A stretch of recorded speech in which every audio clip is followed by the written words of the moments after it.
शादी होते ही मेरा भाई विदेश चला गया। मेरी भाभी मुझसे हर रोज़ मोटी मोमबत्ती मंगवाती। आखिर वो हर रोज़ उस मोमबत्ती का क्या करती, जबकि मेरी भाभी को इस घर में आए हुए अभी 2 महीने ही हुए थे। 1 महीना पहले ही भाई बाहर कमाने चला गया था। जब से मेरा भाई बाहर गया था, तब से मेरी भाभी मुझसे रोज़ बड़ी वाली मोमबत्ती मंगवाती थी और रात होते ही अपने कमरे में मोमबत्ती लेकर चली जाती थी। आखिर वो इतनी सारी मोमबत्तियों का करती क्या थी? ये राज जानने के लिए एक रात मैं चुपके से उनके कमरे में छुप गया। थोड़ी देर बाद भाभी कमरे में आई और दरवाज़ा बंद करके मैं अपनी भाभी से आजकल बहुत नज़र चुराता था, क्योंकि मैं नहीं चाहता था कि वो फिर से मुझे वही काम दे जो मैं नहीं करना चाहता था। इसलिए दूर दूर भागता था। घर से ऐसे निकलता था कि उनको पता ही ना चले कि मैं बाहर जा रहा हूँ। लेकिन आज उन्होंने मुझे देख लिया और मुझे एक काम बता दिया। मैं वो काम नहीं करना चाहता था। मैं मोहल्ले की किराने की दुकान की तरफ जा रहा था। भाभी ने मुझसे कोई चीज़ मंगवाई थी जो मैं उनके लिए नहीं लाना चाहता था, क्योंकि अब तो दुकान वाले ने भी मजाक बनाना शुरू कर दिया था। लेकिन भाभी को मना कैसे करता? माँ ने भी कहा था कि भाई घर पर नहीं है, तो अगर भाभी कोई चीज़ मंगवाए तो मना मत करना। इसलिए मैं उनकी हर बात मानता था। आज मैं फिर दुकान के बाहर खड़ा था और इंतज़ार कर रहा था कि कब दुकान खोले। जैसे ही दुकानदार ने दुकान खोली तो मैं आगे बढ़ा और यह कहा, ये लो पैसे और एक बड़ी वाली मोमबत्ती दे दो जो सबसे मोटी होती है।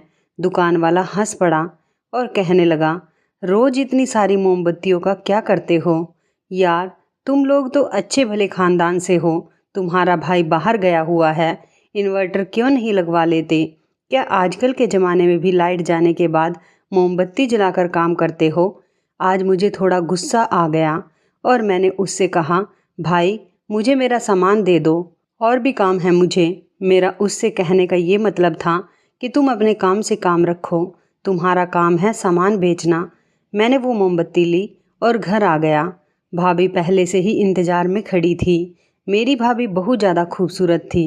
वो सिर्फ गोरी ही नहीं थी, बल्कि वो बहुत सुंदर भी थी। सब लोग हैरान रह गए थे कि ये इतनी खूबसूरत कैसे है। इतनी खूबसूरत तो फिल्म की हीरोइन भी नहीं होती। यही खूबसूरती थी जिसको देखकर मेरी माँ ने फ़ौरन सोच लिया था कि अपने बेटे की शादी इसी के साथ करूँगी। शादी के 1 महीने बाद तक सारे ख़ानदान वाले जो शादी में नहीं आ सकते थे, वो बार बार हमारे घर आते रहे मेरी भाभी को देखने के लिए। वो हैरान होते रहे और भाभी से पूछते कि तुम्हारी कोई बहन है क्या? लेकिन भाभी इकलौती थी। भाभी ने मेरे हाथ में मोमबत्ती देखी तो बहुत ज़्यादा खुश हो गई। उन्होंने खुशी खुशी मेरे हाथ से मोमबत्ती ले ली और उसका अंदर से वो धागा निकालकर वहीं फेंक दिया और मोमबत्ती को लेकर अपने कमरे में चली गई। शाम हो चुकी थी। वो शाम के बाद कोई काम भी नहीं करती थी, अपने कमरे में अकेली बैठी रहती थी। माँ कहती थी कि शायद इसको गौरव बेटा फ़ोन करता होगा। बेचारी की अभी अभी शादी हुई है और दोनों अलग हो गए। शादी पर बहुत ज़्यादा खर्च हो गया था, इसलिए उसे वापस जाना ही पड़ा। लेकिन कोई बात नहीं, 1 साल में वापस आ जाएगा। मेरी बहू का दिल तो दुखता ही होगा। मेरी माँ मेरी भाभी पर फिदा थी। माँ को उनमें कोई गलती नज़र नहीं आती थी। यह बात बड़ी अजीब और अनोखी थी कि एक सास होकर भी मेरी भाभी से इतना प्यार करती थी। मेरी भाभी भी सबके साथ अच्छे तरीके से रहती थी, लेकिन शाम होते ही वह अपने कमरे में चली जाती थी। मैं इस बात पर हैरान था कि अगर मोमबत्ती जलाकर रोशनी करने के लिए मंगवाया है, तो फिर इसका धागा क्यों निकाल दिया था? इसके बगैर तो वो जलेगी ही नहीं। तो फिर इसको मंगवाने का फ़ायदा ही क्या हुआ? मुझे कुछ समझ में नहीं आ रहा था। मैं बड़ा परेशान रहता। दुकान वाला मुझे ताने देता था। मैंने दूसरी दुकान पर जाने का सोचा, लेकिन दूसरी दुकान यहाँ से काफ़ी दूर थी, इसलिए मेरा वक्त बर्बाद होता था और मैं गर्मी में इतनी बार चक्कर नहीं लगा सकता था। इसलिए उसी दुकान से सामान लेने लगा। लेकिन ये मोमबत्ती आजकल सस्ती कहाँ मिलती है। भाभी से पैसे मांगते हुए भी शर्म आती थी। जो मेरे पास पैसे थे वही खर्च कर रहा था और मुझे ये बात बिल्कुल भी अच्छी नहीं लग रही थी। माँ ने कहा था कि अगर तुम्हें पैसे लेकर काम करना है तो फिर तुम्हारे से करवाने की क्या जरूरत है, वो अपने भाई से ही कह देती। इस वजह से मुझे कोई तकलीफ नहीं थी। लेकिन ये सब कुछ क्या हो रहा था? ये बात तो ठीक थी, घर में लाइट जाती थी और मोमबत्ती को लाइट के लिए इस्तेमाल किया जाता है। इसका मतलब कि भाभी भी यही करती थी। मैं इसकी वजह से बहुत ज़्यादा तंग आ चुका था। मेरी जेब भी खाली हो रही थी और कुछ समझ नहीं आ रहा था। इसी बीच दीपावली भी आ गई और हम लोगों ने दीपावली भी मना ली। मैंने एक तरकीब निकाली। मैंने कुछ पैसे एडवांस देकर इन्वर्टर खरीद लिया और अपने घर में लगा दिया। अब मुझे पूरा यकीन था कि इसके बाद भाभी मुझे मोमबत्ती लाने के लिए नहीं कहेगी, क्योंकि घर में इन्वर्टर से लाइट आ गई थी। घर वाले भी खुश हो गए थे। माँ ने मुझसे कहा, तुमने अपने पैसों से घर में कोई चीज़ मंगाई है, तू भी अपने बड़े भाई की तरह ही है। वो भी अपने बारे में बाद में सोचता है, पहले हमारे बारे में सोचता है। तभी तो बेचारा इतनी जल्दी वापस चला गया। अभी तो उसकी शादी हुई थी, लेकिन उसकी बीवी बहुत अच्छी है, कभी कोई शिकायत नहीं करती। मुझे यकीन था कि अब भाभी भी मुझे वो काम नहीं देगी, लेकिन मैं तो हैरान रह गया जब अगले ही दिन भाभी ने मुझे पैसे दिए और कहा, मेरे लिए मोमबत्ती लेकर आना, कल भी तुम लेकर नहीं आए। मैंने कहा, भाभी अब आपको इसकी क्या ज़रूरत है, अब तो इन्वर्टर भी लग गया है। इस बात पर वो शांत हो गई। मुझे भाभी की बात माननी पड़ी, लेकिन मैं हैरान था कि अब तो मैंने इन्वर्टर भी लगवा दिया है, फिर भी मुझसे ये सब कुछ क्यों मांग रही है। खैर, जो मैं नहीं चाहता था मुझे वही करना पड़ा। एक दिन मैंने भाभी से पूछा कि इसका करती क्या हो आप। इस बात पर वो हंसने लगी और कहने लगी, मैं रात को खिड़की खोल दूंगी, तुम खुद ही देख लेना मैं इसका क्या करती हूँ। मैं हैरान रह गया था। मेरी भाभी बहुत ही ज़्यादा अजीब थी, लेकिन उनका साथ उतना अच्छा नहीं था। मेरी भाभी उस दिन मुझसे अजीब किस्म की बातें कर रही थी। मैं ये बात अपनी माँ को भी नहीं बता सकता था।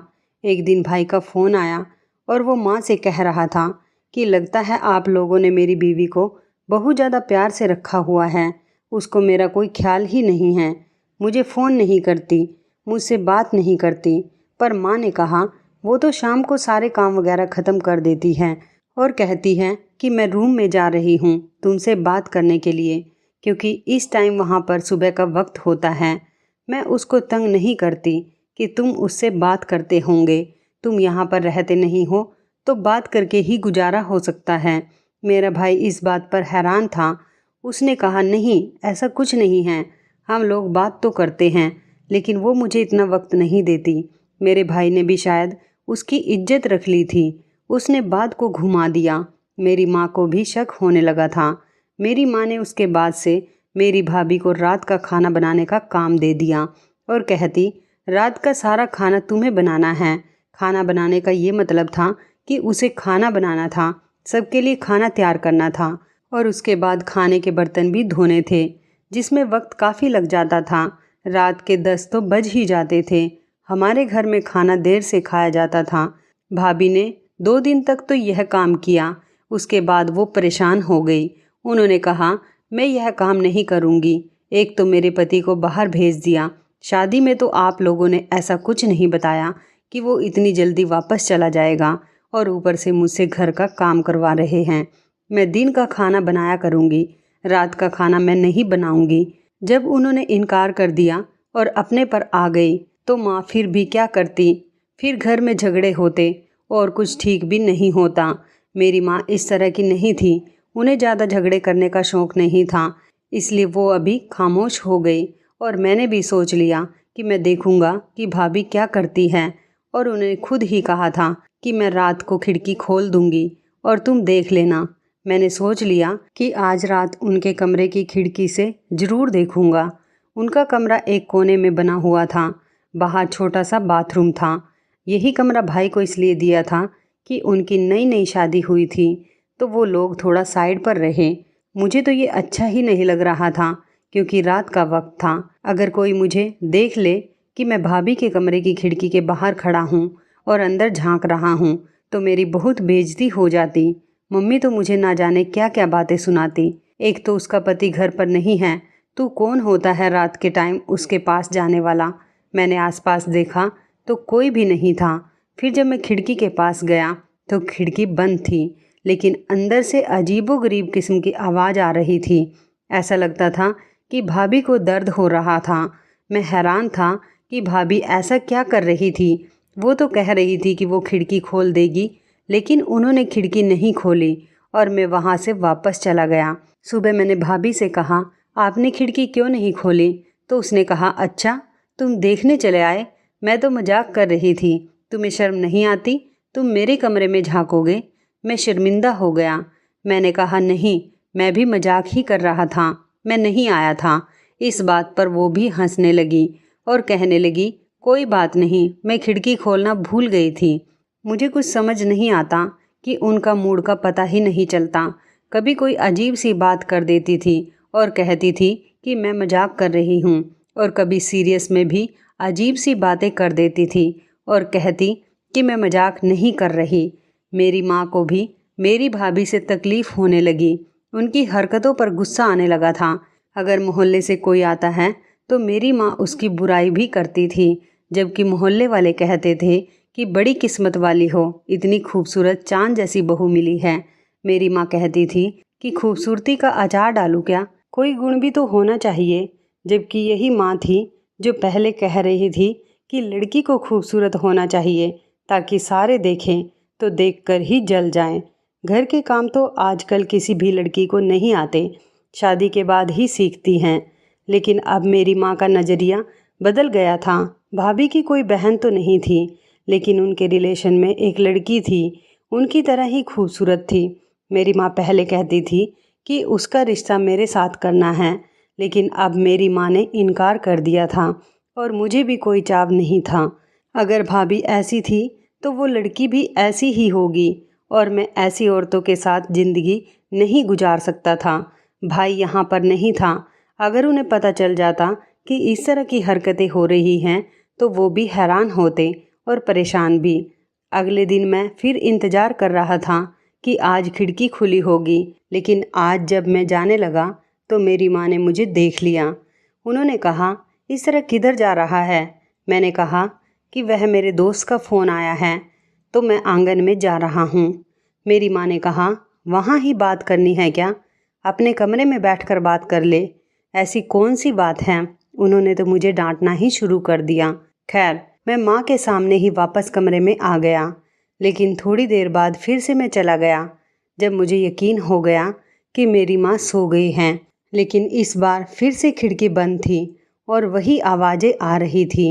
अब मैंने गौर से सुना। वो ऐसी आवाज़ें थी जैसे भाभी तकलीफ़ में हो। क्या वो भाई की याद में रो रही थी? लेकिन वैसे तो उनकी हरकतों से ऐसा नहीं लगता था कि उनको भाई की याद आती है। भाई कहते थे कि मुझसे ठीक से बात भी नहीं करती, आप लोगों ने इसको कामों में तो नहीं लगा रखा है। लेकिन ऐसा तो कुछ भी नहीं था। फिर आवाज़ क्यों आ रही थी? आज तो मैं बड़ा परेशान हो गया। अगले दिन मैंने भाभी से उसके बारे में कोई जिक्र नहीं किया। वह शायद मेरे साथ मजाक कर रही थी। रोज़ कहती कि मैं खिड़की खोल दूंगी, लेकिन खिड़की खोलती ही नहीं थी और मैं चोरों की तरह जाता था। मुझे टेंशन अलग होती थी, पर आज माँ ने भी मुझे डांट दिया था, इसलिए मैंने सोच लिया कि मैं ये सब कुछ अपने दिमाग से निकाल दूंगा। वैसे भी मुझे उनकी ज़िंदगी में बोलने की ज़रूरत नहीं थी, लेकिन दूसरी तरफ वो चीज़ें भी मुझसे मंगवाती थी, तो फिर मैं क्या करता। एक दिन भाई का फ़ोन आया और उन्होंने कहा कि वो 3 महीने के लिए आएंगे और उनके आने में ज़्यादा दिन नहीं हैं, क्योंकि उनको छुट्टियां मिल रही हैं। जिस शहर में वो काम करते हैं वहाँ के हालात ख़राब हैं, उनको जल्द वापस भेज दिया जाएगा और वो 3 महीने के लिए यहीं पर रहेंगे। यह बात सुनकर हम सब खुश हो गए, लेकिन भाभी की शक्ल देखकर ऐसा लगता था कि वो बहुत ज़्यादा परेशान हो गई थी। उसके चेहरे पर बिल्कुल भी खुशी नहीं थी। उन्होंने कहा कि ऐसी अफवाह आ रही है, कुछ भी नहीं होगा, छुट्टियां नहीं मिलेंगी, उधर ही काम करेंगे, और काम नहीं करेंगे तो पैसे कहाँ से आएंगे। मेरी माँ ने सीधा कह दिया, तुम्हें तो खुश होना चाहिए कि तुम्हारा पति वापस आ रहा है, तुम्हें काम और पैसों की पड़ी हुई है। तो मेरी भाभी ने उल्टा जवाब दिया और कहा कि ऐसे पैसे नहीं आएंगे तो घर कैसे चलेगा? आपका ये बेटा तो कोई काम करता नहीं, जबकि मैं घर में बच्चों को ट्यूशन पढ़ाने जाती थी। वैसे भी मेरी पढ़ाई चल रही थी, मुझे काम करने की क्या ज़रूरत थी। पापा की पेंशन आती थी और भाई भी तो सारा घर चलाते थे। माँ कुछ बोलने लगती, लेकिन मैंने माँ को चुप करवा दिया। मैंने कहा, वो अपना रंग दिखा रही हैं और इस तरह घर का माहौल ख़राब होगा और आपका भी ब्लड प्रेशर बढ़ जाएगा। माँ अपने कमरे में चली गई। मैं खुश था कि उन्होंने मेरी बात मान ली और वो शांत हो गई। मैं नहीं चाहता था कि घर में कोई बवाल हो। मेरी भाभी छोटी छोटी बातों पर ताने देने लगी थी। शायद उनका वो अच्छा होने वाला रूप अब ख़त्म हो गया था और वो हमें बताने लगी थी कि वो किस किस्म की औरत हैं। मैं भाभी से दूर रहता था, अपने काम से काम रखता था। अब जब वो मुझसे कुछ मंगवाती तो ला के दे देता। एक दिन मैं अपना फ़ोन लेकर उनके कमरे के पास से गुजर रहा था। रात का वक्त था जब उन्होंने मुझे इशारा किया और मैं कमरे के अंदर चला गया था। मैं समझा कि वो मेरे साथ मजाक कर रही हैं। मैं वापस जाने लगा, लेकिन जैसे ही जाने लगा मेरे कदम रुक गए, क्योंकि उन्होंने कमरे की खिड़की खोल दी थी। इसका मतलब कि आज वह मजाक नहीं कर रही थी। खिड़की खुली हुई थी और मैं अंदर झांक कर देख सकता था। मैं यह मौका नहीं जाने देना चाहता था। अगर मेरे हाथ उनकी कमजोरी लग जाती तो मैं ज़रूर माँ को बता देता और अपने भाई को भी। लेकिन भाभी को पता नहीं था कि आज उन्होंने कितनी बड़ी गलती कर दी।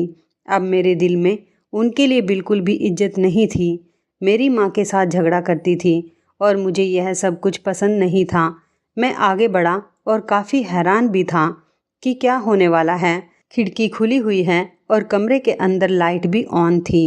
देखने के लिए गर्दन अंदर की तो सामने का मंजर पहले मुझे ठीक से दिखाई नहीं दिया। उसके बाद जब देखा तो हैरान रह गया। मेरे होश ही उड़ गए। अब मुझे पता चला कि भाभी को दर्द क्यों होता था, क्योंकि भाभी मोमबत्ती जलाकर और उसे पिघलाकर अपने चेहरे और हाथों पर लगा रही थी। गरम गरम मोमबत्ती लगाकर जब वो सामने बैठी थी तो बहुत ही अजीब लग रही थी। उन्होंने भी मुझे देख लिया। मैं अंदर झांक रहा हूँ और मेरी तरफ देखकर अजीब तरह से देखने लगी। मुझे डर लगने लगा और मैं वहाँ से चला गया। सुबह जब ये बात मैंने भाभी से पूछी कि आप ये क्या कर रही थी, तो उसने कहा कि तुम्हें क्या लगता है मैं इतनी खूबसूरत हूँ? क्यों हूँ? क्योंकि मैं रोज़ रात को अपने चेहरे पर मोमबत्ती लगाती हूँ। वही लगा रही थी और उसकी वजह से मेरे चेहरे की सारी गंदगी मेरे चेहरे से उतर जाती है। तभी तो मैं इतनी खूबसूरत लगती हूँ। मैंने सोच लिया था कि भाभी पागल हैं और दोबारा मैंने उनसे कोई बात नहीं की। खूबसूरती के लिए कोई अपने आप को इतना दर्द देता है। जो इंसान अपना नहीं होता वो किसी का नहीं होता। जब वो अपने साथ इतना जुल्म कर सकती है तो वो कल को किसी के साथ भी कर सकती है। मैंने यह बात किसी को नहीं बताई। भाई 3 महीने के लिए वापस आ गया। भाई और भाभी रोज़ झगड़ा करते थे। भाभी बहुत ज़िद्दी थी और शायद भाई को भी उनके किसी पुराने चक्कर के बारे में भी पता चल गया था। आजकल वो बहुत झगड़ते थे। पहले तो हम सिर्फ आवाज़ें सुनते थे, फिर उनके झगड़े कमरे से बाहर आ गए। भाई ने कहना शुरू कर दिया, मैं इस लड़की के साथ नहीं रहूँगा, ये पागल है, इसका दिमाग ख़राब है। इस तरह बात चलते चलते डिवोर्स तक चली गई। हम लोगों ने फिर भी कोशिश की कि किसी का घर ख़राब ना हो। भाई को बहुत समझाया, पापा ने भी बहुत समझाया, लेकिन भाभी अचानक अपने घर चली गई और वापस आने से इनकार कर रही थी। हम लोग उनको फिर भी समझाते रहे, लेकिन वह नहीं मानी और कुछ दिन बाद उनकी तरफ से कोर्ट का ऑर्डर आ गया। वो मेरे भाई से डिवोर्स लेना चाहती थी। अब मेरे भाई को भी गुस्सा आ गया और मेरे भाई ने कहा, मैं तो पहले से ही इसको रखना नहीं चाहता था। आप लोगों की वजह से सब्र कर रखा था। ना जाने भाभी किस तरह की थी, वो क्या चाहती थी। उनको खुद पर बहुत ज़्यादा गुरूर था। मेरी माँ भी काफ़ी परेशान थी क्योंकि मामला कोर्ट तक चला गया था।